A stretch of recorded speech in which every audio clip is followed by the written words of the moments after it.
Well, we're happy you're here. The Catch Lunch and Learns are back, and they're back with a bang today. Thanks for joining us. I am Amy O. I'm the Executive Director at Catch, and I have the absolute pleasure of introducing today's speaker.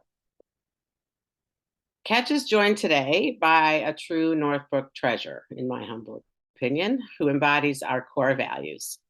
Stephanie Zwilling understands the power of connection and community.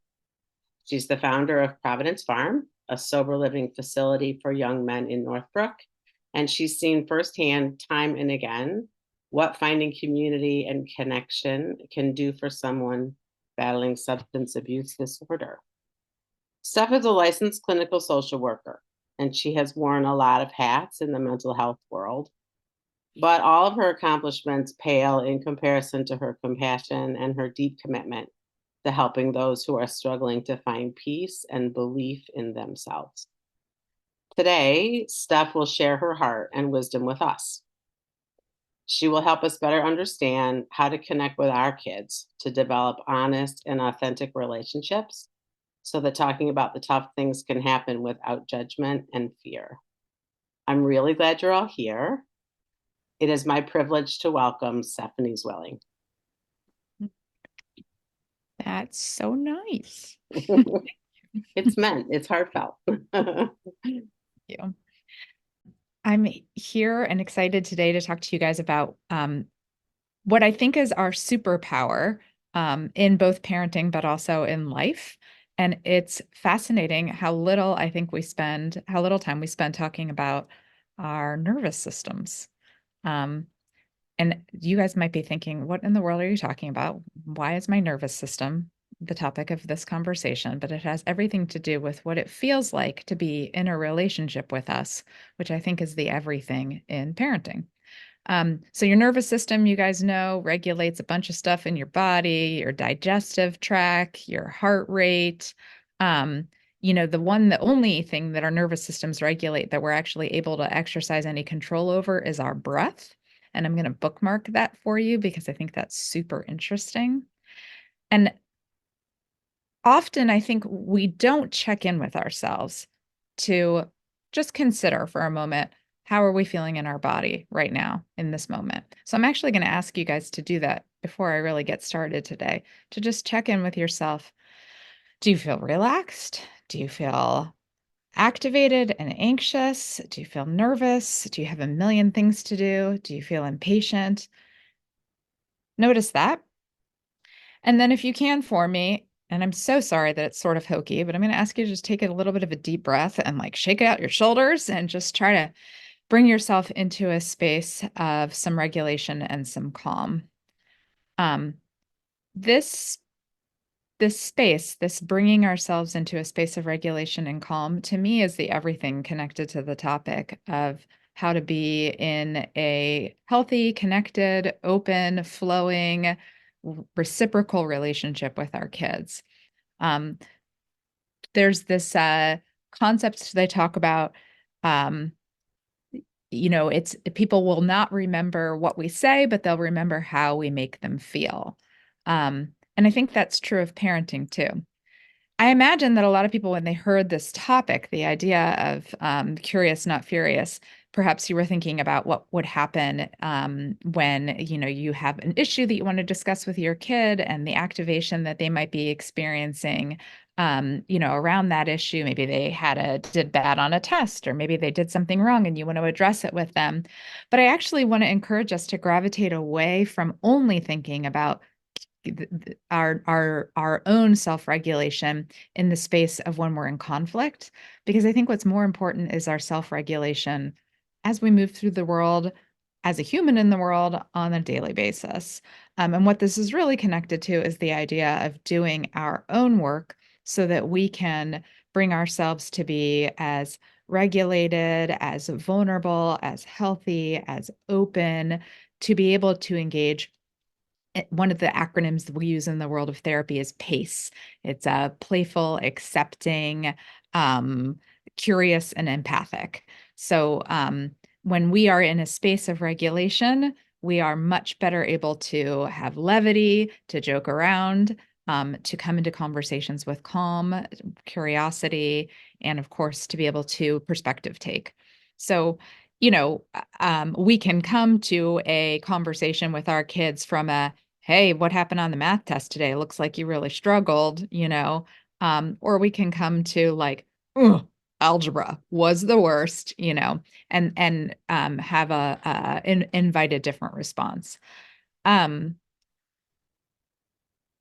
when I ask you guys to think about nervous system regulation, you might think that I'm talking about like meditation or that we have to be like Zen Buddhists to be able to really connect and to catch a vibe. Um, but I actually think that all of us have been doing this our whole lives. And we just don't necessarily have language or pay attention to the ways that our nervous systems have been communicating with our kids' nervous systems since they were born. I asked Julie to bring a video so that I can give you guys an illustration of what this looks like, and then we'll spend some time discussing it in the aftermath.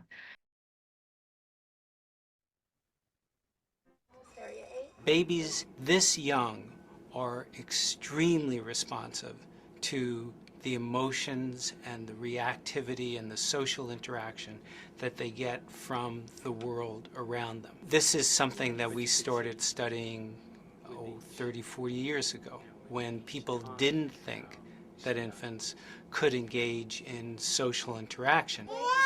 In the still face experiment, what the mother did was she sits down and she's playing with her baby, who's about a year of age. I'm like a girl.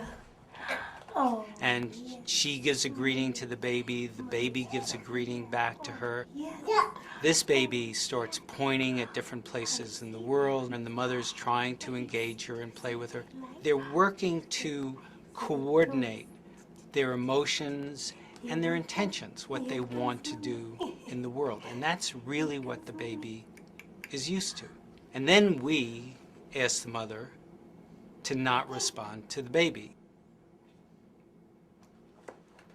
The baby very quickly picks up on this, and then she uses all of her abilities to try and get the mother back. She smiles at the mother.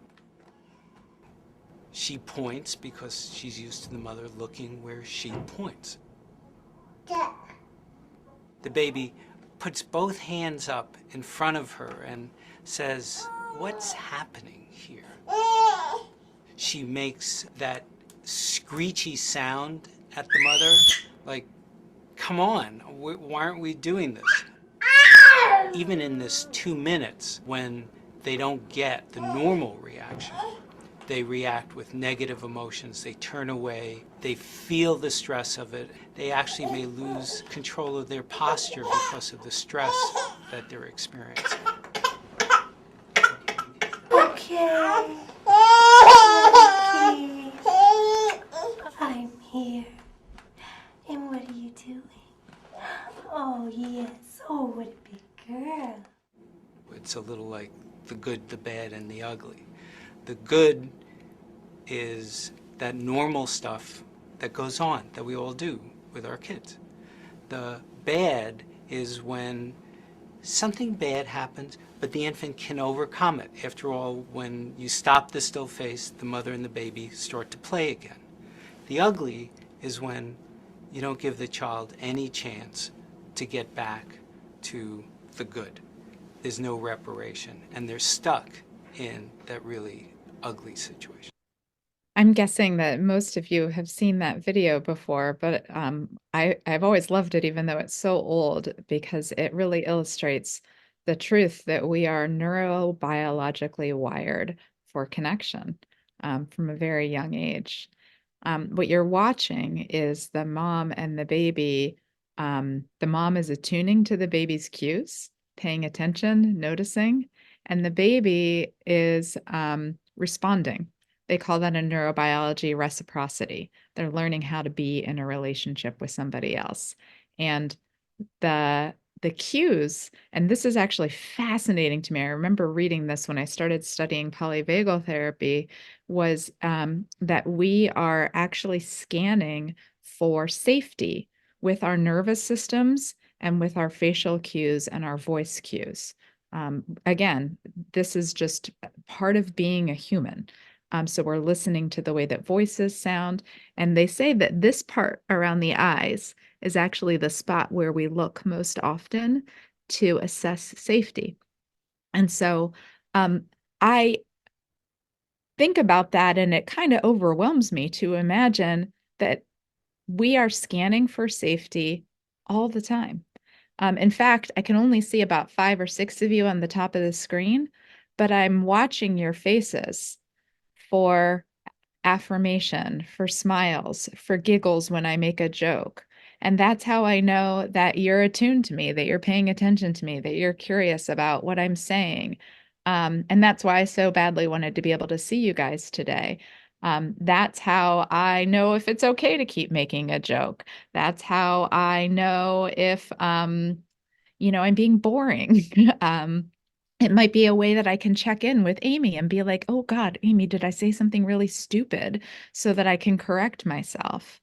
And it's a way that we kind of know if somebody is maybe a threat. And of course, listen, we're parents. We're not a threat to our kids. This is an incredible community with incredibly resourced parents who tend to be more capable of managing, struggle than less. But at the same time, what happens when we walk into the house after a hard day of work and we're grumpy or we're irritable or we're activated? And that's it's okay. We're allowed to be all of those things, right? But our child is seeing them too, right? We know when they're be and when they've had a hard day. So what I was starting to talk about was this idea of neuroception. In neurobiology, that means the ability to percept the nervous system of another person. So, for example, when my husband walks in the door and he's had a really grumpy day, I can feel that rolling off of him, right? I can feel the irritability. I can feel whether or not I need to step forward to him in some compassion, maybe some touch to just try to see if we can connect. Sometimes I can feel that it might be better for me to sort of step away and give him some space. Um, when I say that we have a superpower, to me, that superpower is the ability to co-regulate. That means to be able to use our body and our nervous system to reach into the nervous system of somebody else. Now, they may not always be open to that, right? They may not be in a place to accept that connection attempt. But I can literally reach my hand over to Amy and put my hand on her shoulder and say, hey, how you doing? I can down regulate, meaning instead of like having my nervous system energy become really activated and matching the person's energy, I can actually use my voice and my body to provide some calm. God, was it a bad day? Tell me about the algebra test. I'm so sorry. That's an example of down regulating. Up regulating, that would be like, what do you mean you didn't do well, right? And we can bring it right up there. And I think it's actually, somebody once told me that if people understood the concept of neuroception, we could all get somebody to fall in love with us on a first date. I love the idea of that. But I think it really speaks to this incredible power that lives inside of our body to create vulnerability, openness, compassion, playfulness that invites our kids to feel more comfortable talking to us. There's a reaction that happens inside of us that that emerges when we feel like somebody is not in a space of regulation, that they are, when we scan them for safety cues, that we notice that they aren't, they don't look safe, right? They look irritable. They look, and we're humans, so we're sometimes not sure if somebody's grumpy mood might be about us, it's impacting us. And what we notice is that defensive postures tend to arise when we feel like have the absence of safety from a person with whom we're in a relationship. So, and defensive postures, what might that look like? In our children, we might notice them being more closed. When you make a connection attempt, they kind of enact a defense. They might be kind of snarkier with us. You know, their reading of the environment, their attempts to cue in to scanning for safety become like supersized. So they are hypersensitive. So, you know, paying attention to our facial cues, you know, eye rolling or looking across the room at your husband to be like, oh, she's in a mood. They're going to notice that stuff and they're going to feel really reactive to that stuff. And that's going to further shut folks down, shut our kids down. Um, you know, I think the other piece of this is we always have the choice to either make a connection attempt and extend ourselves in an attempt to downregulate, to invite a compassionate response, or we can make the choice to detach and or activate, right? And so there's a lot of mindfulness that's required of parents in this situation to pay attention to our own connection attempts or our own emotional proximity in those moments. When we don't connect, when our kids reject connection attempts or reject our reaching towards them, then we're more likely to see stress hormones. We're more likely to see an emotional collapse state where they sort of shut down and shut us out. Um, and so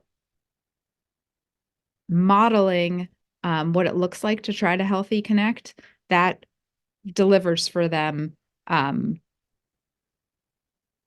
example of how to recover when you're in a grumpy mood, and you can role model for them to say, you know what, I'm really sorry, I'm in a grumpy mood. I feel like maybe I need to go take a bath or take a shower or go slow down somewhere. That shows them that it's okay to do the same thing. So we're role modeling vulnerability. Stephanie, can I ask you something? Absolutely. Is this an appropriate time to sort of distinguish between like being available for connection and acceptance, or being okay with whatever comes out of our kids' mouths? In other words, what you're describing is just providing a place to meet, which is different from inviting them in because you're okay with everything that they might bring to that place. Is that right? I think that, are you asking if there's a difference between kind of, I mean, I'm saying that maybe it would be important for the people on the call to sort of distinguish those things at this point. On that point, I'm curious, in a similar vein, how to distinguish where, you know your kid or the person you're trying to downgrade or down regulate, and you know enough from past experience to know that you trying to reach out in that moment, even if they need it, isn't going to be effective and is going to be met with defensiveness, or like, they kind of need the space, or almost that like a distraction works better, even though that's not necessarily creating the connection that would be the repair and helping them. So it's not the same distinction, but it's another form of distinction, I guess. How do you, it's never going to be a solid rule, right? But it almost feels like you could easily make the offer, you could extend the hand, but you know your kid enough to know that like you're just kind of putting a salt in a wound, perhaps, and triggering, maybe. So I think what you're describing is actually an incredible illustration of the concept of attunement, which really just means you know your child, you know how they work, you're their mom, you've watched how they move through the world, and you know what they need in those moments. And I think so you said something to me, maybe distraction is going to be more effective for the here and now. And I think that is is wonderful that you know that about your kid. I think that's the best way to regulate. The problem with that, of course, is I don't think you get the same connection, right? Like you lose the opportunity for the connection because you don't want to necessarily come back to the bad mood if they're no longer grumpy. Yeah, and one of the things, and I guess that kind of goes to that connection I was making earlier of like how we use ourselves to me is kind of the everything. And so a lot of times when we have any opportunity to use our own work on ourselves to role model for our kids, like gosh, I just get to this space where I'm so grumpy that I just like cross this line and I cannot handle like working things out anymore. And I just like have to go take a bath. But I feel really bad because you were telling me about X, Y, and Z, and I want to come back to that. I don't want to not talk about that, and obviously I'm making up a arbitrary, silly example, but um, that would be the stuff that I imagine could be an attempt. Um, and look, our kids are going to shut us down a lot. And I think role modeling the sturdiness that comes with that too, of like it's okay to have bad days and it's okay to kind of like take a pass on things can be really important. Also, Yeah. Yeah, I guess the other part of it, the equation is also like they're grumpy, it's about something, they're not talking about it. And so how much do you try to elicit it or not? You Mhm. know? And so, because again, you're likely just gonna trigger or cause them to be more upset if they don't want to dwell on it. But you want to help them repair and work through it. Yeah. It's interesting. Before you got on this call, the facilitators were chatting for a couple of minutes about the idea that I think almost everything in parenting doesn't really have an answer, and like it's all like about this idea of like we're making decisions in the moment that we're making decisions and trying to have the right answers, which I don't know about you guys, but I almost never have the right answers in the moment. And I feel like for me, I've got a 16 and an 18-year-old. For me, what I've been really trying to do lately is give myself the grace to not necessarily know how I want to handle something in the moment, but use my own therapist and my own work to be able to get some clarity about how I want to parent and what feels important for who my child is and what their issues are. Um, and then I can come back to the conversation with my kid with like a little bit more of like a plan and some clarity about how I want to approach the situation. And Stephanie, I think Amy's question, which was the exact same thing I was thinking, is around this idea of distinguishing between approving of what they're saying or disapproving, but still being able to stay regulated. So your kid comes and says something to you that mortifies you. They had a bunch of drinks at a party and then drove the car home. Mhm. You might not approve of that behavior, but how do you respond to that and maintain that regulated state? Right? Is that, Amy, what you were? Yeah, that's better said. Yep. Thank you. Thank you. No, that's great. The first thing I would want to say is congratulations. You've clearly been modeling some really awesome nervous system regulation as a parent if your kid is coming to you and telling you those things in general. And I think that's kind of the point I want to make overall is that how we interact with our kids on a daily basis and not just when we're in crisis is kind of the everything of how they will approach us in moments of crisis. And I think, when we think about checking in with ourselves, like I'm sure that when your kid comes to you with something like that, I drank and I drove, our activation, we've got to notice it going from, I call it green, yellow to red, like, you know, and you know, my tendency is to, when I notice myself going to a space of activation, to pay attention to that and to pay attention to trying to down regulate so that I can sit down and say, whoa, that feels really scary to me. Can we talk more about that? But from a space of regulation, from a space of tell me how that happened, and from a space of not bringing them to an activation so that the conversation just blows up and we lose the ability to connect. Is that helpful? Yeah, it makes me wonder if, I feel like the response to that often that I get is, well, if I don't express my anger, then are they going to think that it's okay? Like, don't they need to know I'm mad about this thing that they did that's really not okay?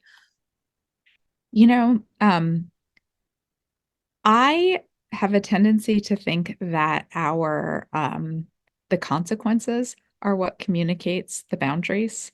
Um, and the concern is what communicates the boundaries more than the anger.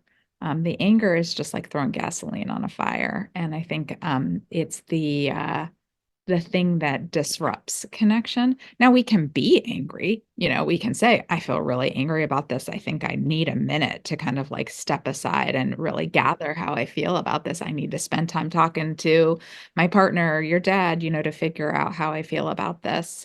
Um, I think that's another space that we don't often as parents give ourselves the space to not know the answer right away or how we want to respond right away. And I want to remind all the parents out there, I don't know the answers most of the time.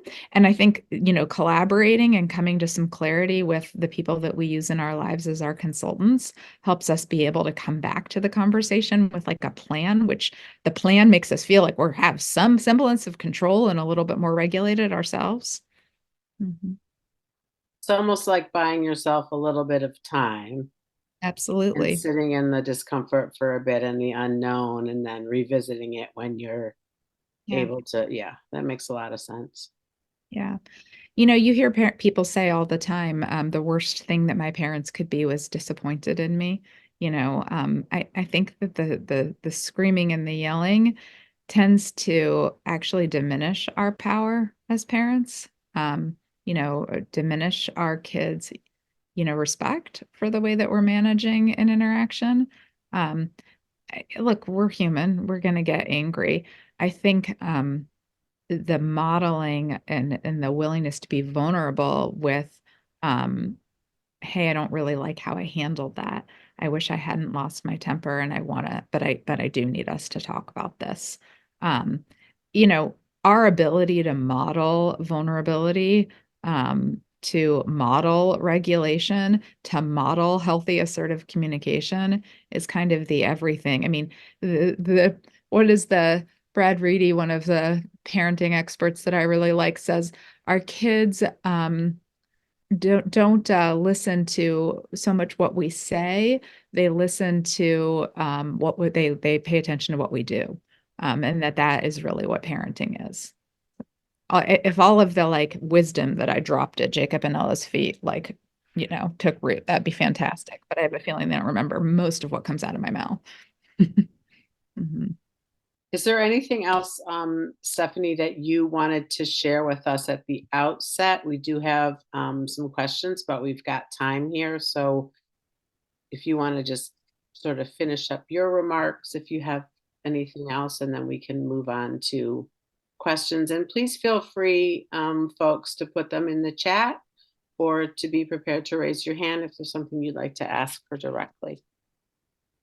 I think that um the closing thoughts I would leave folks with is just really attending to um, our own work, our own um, noticing of our emotional activation inside of ourselves, making decisions about when we step into conflict, so that we aren't coming into spaces of conflict when we know that we're in the red zone in a space of emotional activation. um, Noticing and being very aware. If I said that we are looking right here to check for safety with each other, your kids are very much paying attention to your body language and how you are moving through the house. And just know that. Know that that can be very, very powerful and very connection promoting. Um, and also can be perceived as sort of like a threat of lack of safety. Um, and I like to think about things like eye contact, things like our voice, things like silence, like I call it holding the bowl. And what I mean by that is just like letting them fill the space with their words without having too many words of our own to throw at it, just letting them talk. Oh my gosh, tell me more. That must have been hard. Just encouraging continued dialogue instead of stepping in with a lot of our own commentary. And just more than anything, if I think about that mother baby video a lot when Ella's having a meltdown and just really pay attention to the ability that I have within my nervous system to regulate hers. And it feels really good because it brings me to a space of calm. And I know that it can also help her find some space of calm too. So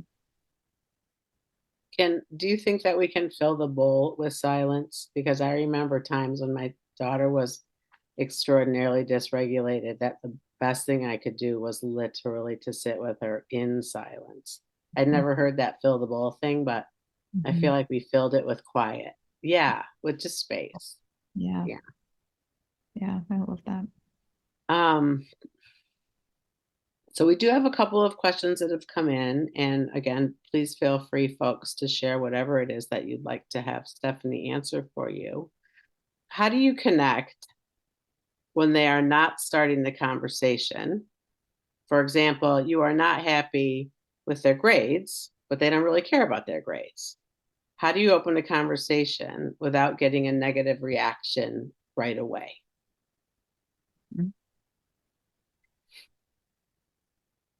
It's interesting. I think that we can't control what kind of reaction we're going to get from our kids. Um, we can extend ourselves to make connection attempts, and they can shut us down. And I think sometimes what we miss is everything that happens before the conversation about the grades, you know? So when I hear that question, what I want to talk about is less the grades and more about like, hey, I really, want to connect with you about some stuff. And I also feel like it's been really hard for us to talk lately. Like, um, what do you feel like, what am I doing that's kind of getting in the way of that, you know? Um, or um, what is connection kind of like overall? Um, but I think to me, when we are struggling to talk to somebody about a topic, a lot of times we become so focused on the topic, grades or drinking or whatever, and not so focused on why has it become so hard for us to talk? You know, like the connection. So I really, I mean, I'll just reiterate one more time that what you're suggesting and reminding us about, I guess, is that our presence and our regulation and the way we are present for our kids in every day, all the time, is going to make a big difference when you're trying to have a conversation, for example, about grades, or for example, about drinking and driving, or because we have created a place that's Mhm. safe and calm and Mhm. Mhm. okay, here's a couple more questions here.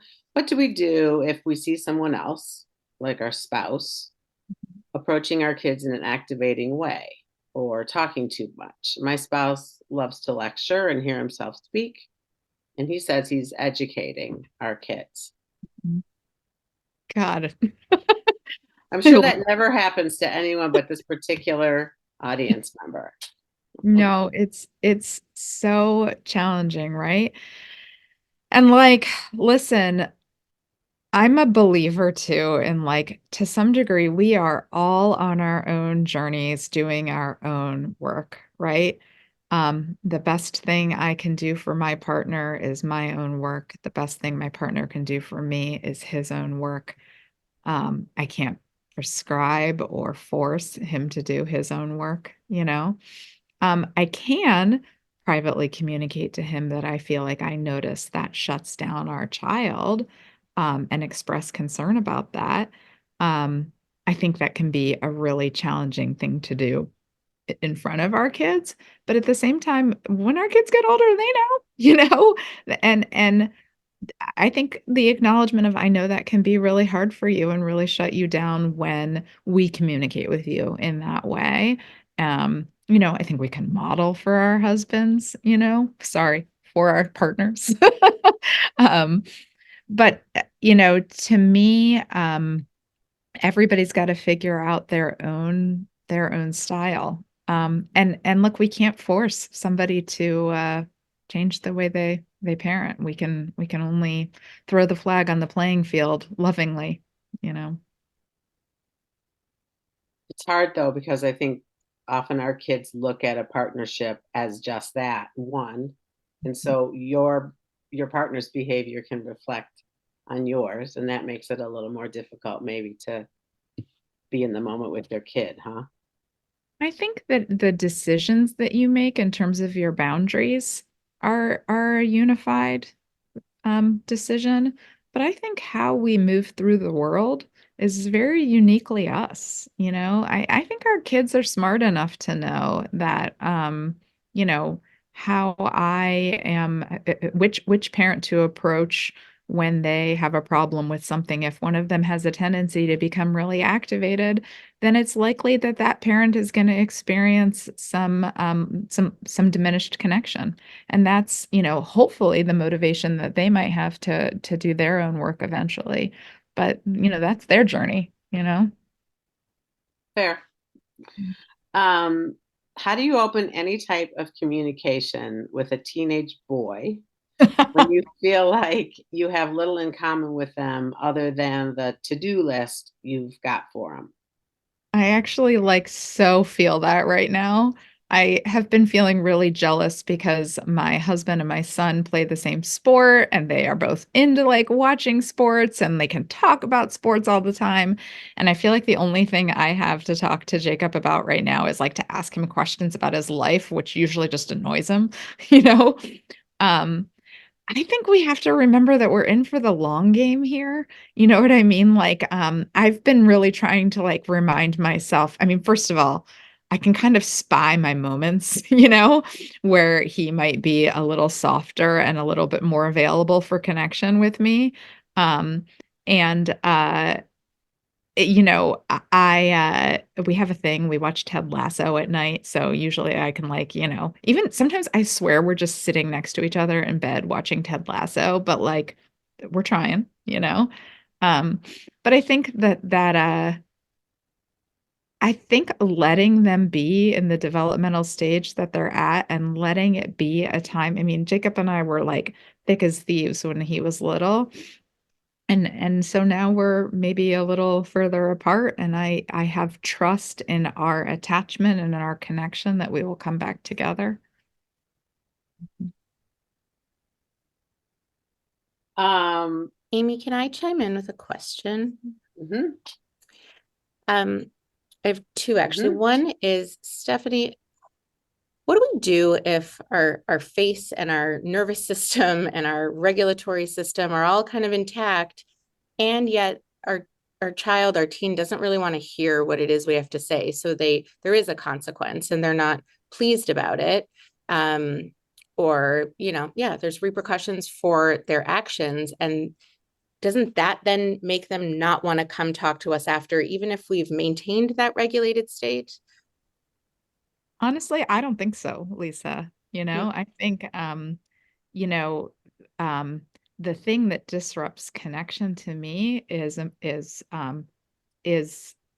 disruption to the relationship. The consequences, they'll get over it. I mean, they might need to stomp around the house for a couple of days, but we've been consistent, we've been calm, we've been respectful. We've I think we generally see kids kind of work that stuff through and experience the boundary. I think we do nothing. I think we say, I'm sorry you're having a hard time with this. I'm sorry you're mad at me. I get it. you know? Mhm. Okay.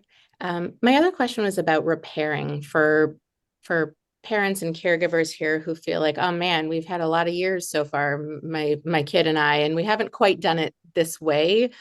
Is there a way to change that now? Do we talk to our kids about the fact that we're trying to change the way we are in front of them? Like, how do we move forward through too many return homes at the end of a day feeling irritated and having them sense that?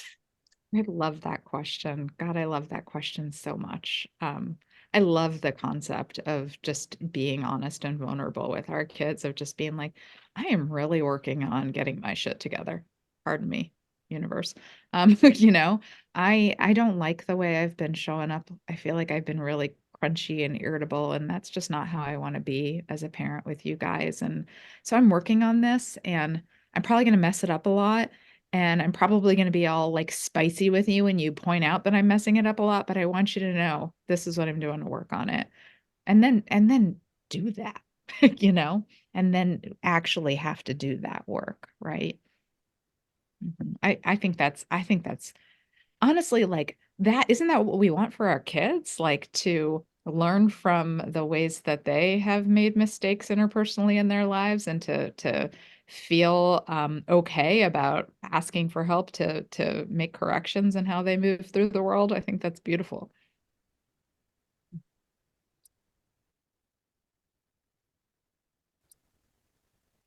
Stephanie, this is a question about a teenage daughter who is overweight Mhm. and unhappy about it. But when the parents try to help with it, i.e., good food choices, working out, etc., she gets offended, upset, closed down. She seems to want the help, but then reacts, very volatilely when we try. Do you have any suggestions about how we might approach that?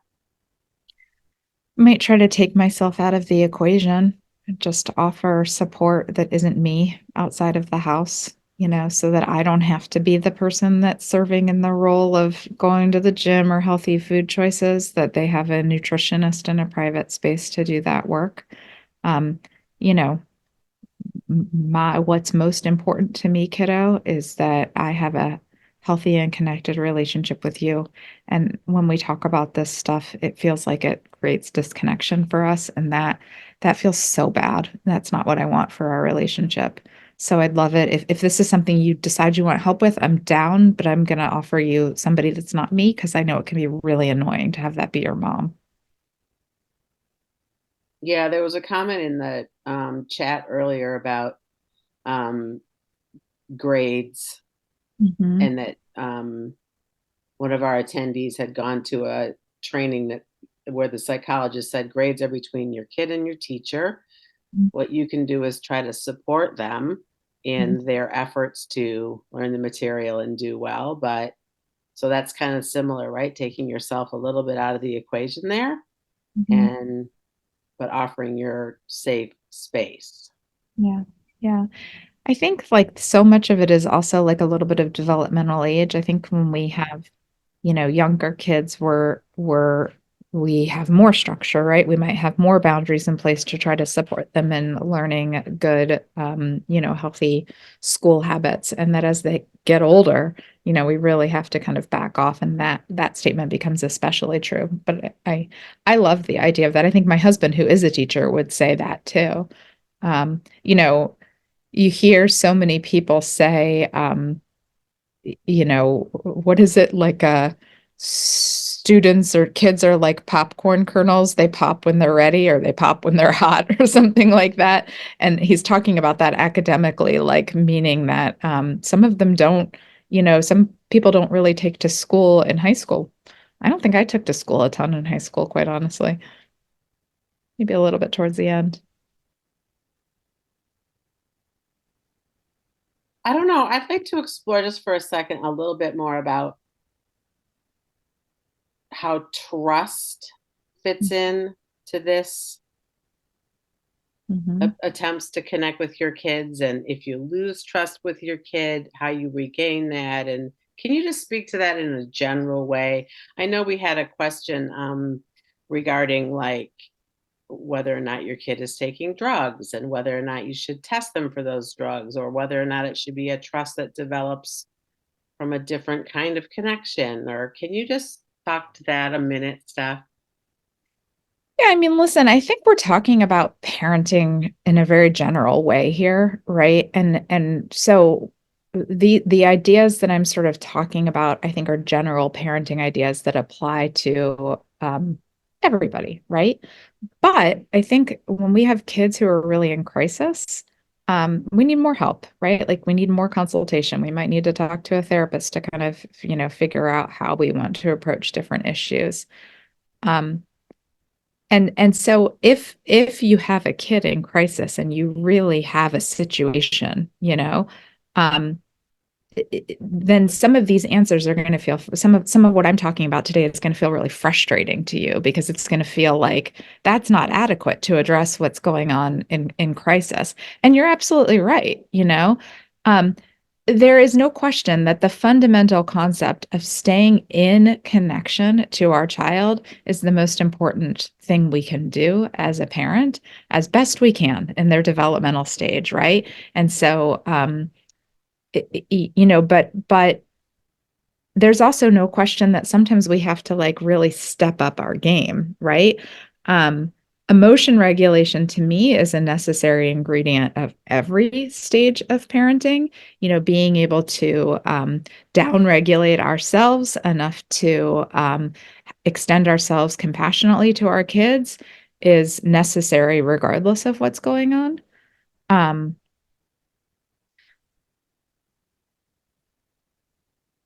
Can yeah. you, I don't think that we should end the call today without Steph Mhm. Zwilling's quick list of ways to self-regulate. Mm, Just what comes to your mind at the front when you're like, all right, I want to be in a different spot to meet my kid who mhm. walks through the door. What things do you turn to help you do that? Are you willing to share those? Sure.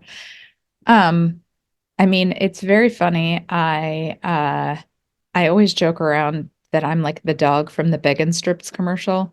I know that's from like the 80s or 90s. I don't know if anybody else remembers that. It's like dog's eye view, like the dog is like running around the house with his tongue out, and like you can see it. That's like how I feel in my life on the daily, like crazy, frenetic. So and my clients always say to me that they think I seem so calm, which I think is so funny. I agree with your I'm clients. utter spaz. Um, you know, I need to put my phone aside. Because if I have my phone, then it's like cats versus cucumbers. Another one of my favorite metaphors. Have you guys seen cats versus cucumbers? If you didn't know this, cats like freak out when they see a cucumber because they think it's a snake. And you should Google it on YouTube. It's the funniest thing in the world. And it's also like an awesome illustration of nervous system activation or like trauma response. um, but my phone can be very activating for me. But honestly, like, I think this concept for me of like co-regulation, like even right now with you, we're on Zoom, I can like just sort of be with you, concentrate on you.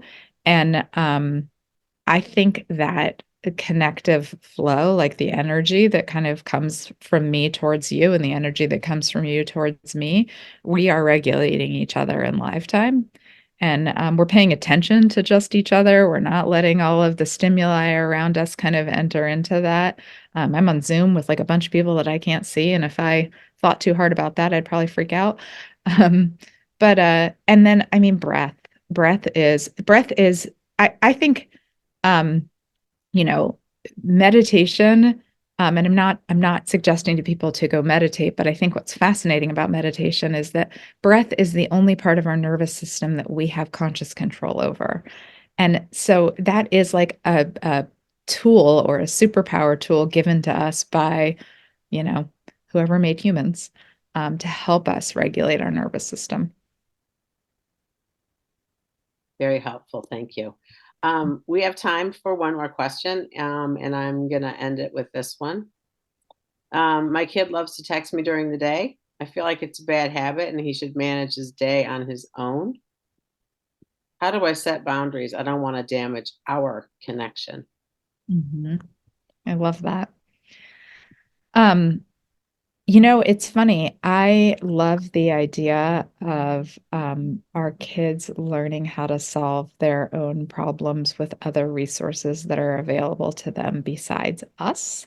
And also, when they over rely on us as their prime source of support, then it eliminates the need to develop other sources of support or to look for other places to connect in that way. So I think your intuition is amazing. It sounds like you know your kid really well, whoever wrote that question.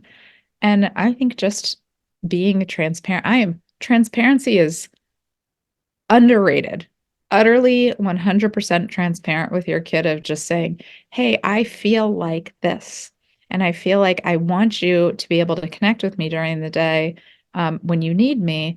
But I think that we might be overutilizing this relationship, and we should be thinking about developing other ones. So how about we think about doing this differently? The end. And if they don't, respond to that boundary, then, I would not respond, because texting is like impulse control, like, right? We can text and we got it out there, we dumped our emotions out there, and I would not respond. And at the end of the day, I might just say, hey, you notice I didn't respond to your text today because of what we talked about on Sunday. Really want to keep working towards that. Sounds like that was rough today. Stephanie, this has been just a wonderful hour. And I actually feel like my body has calmed. So thank you.